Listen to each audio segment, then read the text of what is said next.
नमस्कार, मैं विनीत त्रिपाठी और आप नवभारत टाइम्स देख रहे हैं। क्या हार में, क्या जीत में, किंचित नहीं भयभीत में, संघर्ष पथ पर जो मिले ये भी सही वो भी सही। शिवमंगल सिंह सुमन की ये लाइनें खेसारी लाल यादव ने हार के बाद पोस्ट की। ये शब्द उनकी टीस को भी बयां कर रहा है और ये शब्द बयां कर रहे हैं कि वो इससे परेशान या हताश नहीं है।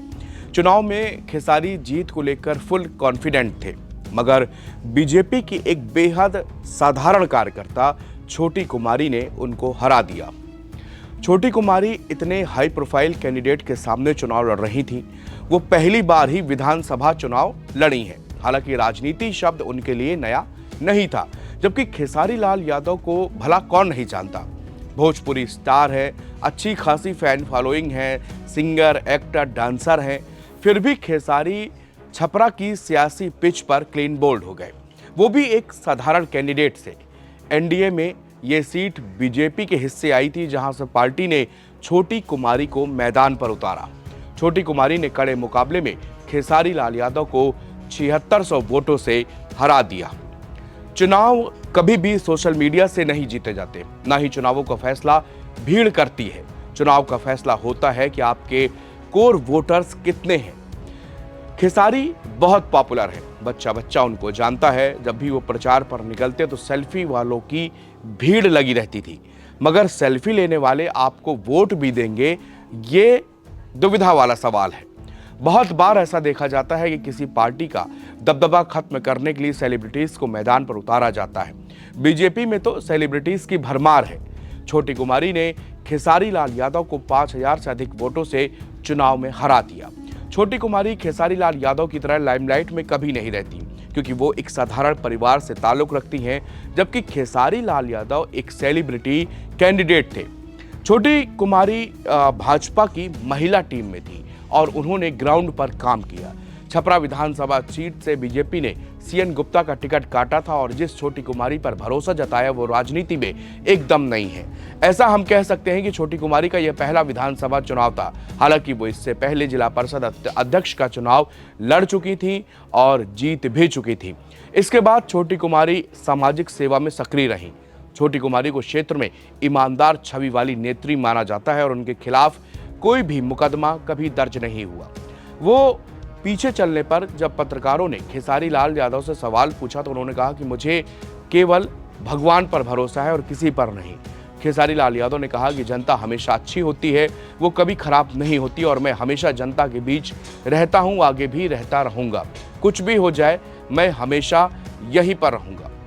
छपरा विधानसभा बीजेपी का गढ़ रहा है। बीजेपी के सीएन गुप्ता ने 2015 और 2020 के चुनाव में लगातार यहां से जीत दर्ज की। इससे पहले 2010 के बिहार विधानसभा चुनाव में छपरा सीट पर बीजेपी ने अपना परचम लहराया था, लेकिन 2014 के उपचुनाव में यहां पर राष्ट्रीय जनता दल यानी कि आरजेडी के रणधीर कुमार सिंह ने जीत हासिल की। इस बार आरजेडी ने भोजपुरी स्टार खेसारी लाल यादव को कैंडिडेट बनाया। उनका मुकाबला बीजेपी की छोटी कुमारी से हुआ। छपरा विधानसभा सीट के लिए पहले चरण में वोट डाले गए थे। सारण डिस्ट्रिक्ट में कुल 63.86% मतदान हुआ, लेकिन छपरा में अपेक्षाकृत कम वोटर ही निकले। छपरा विधानसभा के लिए 58.10% की वोटिंग हुई।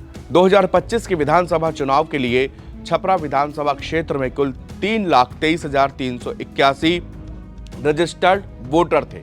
इसमें से 1,69,329 पुरुष मतदाता और 1,54,047 महिलाएं थी। थर्ड जेंडर मतदाता की संख्या 5 थी। 1957 में स्थापना के बाद से छपरा में अब तक 17 विधानसभा चुनाव हुए थे। कांग्रेस के उम्मीदवार ने इस सीट पर 4 बार जीत दर्ज की है। कांग्रेस ने आखिरी बार 1972 में यहां पर चुनाव जीता था। बीजेपी भी यहां पर 4 बार चुनाव जीत चुकी है, जिसमें एक बार वो जनसंघ के रूप में जीती थी। आरजेडी, पूर्व में जनता पार्टी और निर्दलीय उम्मीदवार भी 2-2 बार यहां पर चुनाव जीते हैं। प्रजा सोशलिस्ट पार्टी, जनता दल और जेडीयू भी एक बार इस सीट पर अपना परचम लहरा चुके हैं। सभी लोग ये सोशल मीडिया पर लिख रहे हैं और कह भी रहे हैं, इस पर बहुत सारे लेख भी लिखे जा रहे हैं कि आखिरकार खेसारी कहां पर चूक गए, खेसारी कैसे चुनाव हार गए। जबकि जिस वक्त वो चुनाव कन्विंसिंग कर रहे थे, मीडिया से मुखातिब हो रहे थे, उस समय उनकी जो छवि और एक जो भाषा का लहजा था बहुत साफ सुथरा पेश किया गया और मुद्दों की बात करते हुए नजर आए थे। जब भी कोई उनसे बयानबाजी या पवन सिंह या रवि किशन को लेकर सवाल पूछता था तो वो साफ कहते थे कि यहाँ ये बताइए कि भला जनता को रवि किशन, खेसारी लाल यादव या फिर पवन सिंह या फिर और किसी चौथे के पारिवारिक जिंदगी से क्या लेना देना, इससे जनता को क्या हासिल होगा। जनता के मुद्दे होने चाहिए, जनता के साथ रोजगार का मुद्दा होना चाहिए, पलायन के मुद्दा होने चाहिए। इस तरह की बातें वो खेसारी लाल लगातार मीडिया के सामने रख रहे थे। एक बार की जो लोकल कवरेज करने वाले लोग थे उनको भी लगा था कि खेसारी यहाँ से आसानी से चुनाव जीत दर्ज कर लेंगे, लेकिन वो छोटी कुमारी जो बीजेपी की उम्मीदवार, उन्होंने यहाँ पर ग्राउंड पर काम किया। बहुत ज़्यादा हाई प्रोफाइल लीडर नहीं, बहुत ज़्यादा कोई ज़्यादा बड़े शो नहीं, लेकिन उसने हर घर पर जाके अपनी मौजूदगी दर्ज कराई, लोगों को विश्वास दिलाया और महिला होने के नाते, चूंकि महिला वोटर, उनको भर भर के वोट मिला और यही कारण था कि वो 7,000 से ज़्यादा वोटों से यहाँ पर चुनाव जीत गई। एक बेहद साधारण कार्यकर्ता, एक लो प्रोफाइल, कोई बहुत बड़ा नाम नहीं, पहली बार विधानसभा का चुनाव लड़ रहे थे, जबकि खेसारी लाल को बच्चा बच्चा जानता है और उनको प्रचार की भी आवश्यकता नहीं है। इतना बड़ा नाम जो कि न केवल बिहार बल्कि पूरे देश भर में उनको भोजपुरी सुपरस्टार के तौर पर खेसारी का नाम जानते हैं। लेकिन भोजपुरी सुपरस्टार होना अलग बात है। Instagram, Facebook, YouTube, social media पर मिलियंस व्यूज़ और मिलियंस फॉलोइंग की संख्या होने पर आप चुनाव नहीं जीत जाते। ऐसे बहुतेरे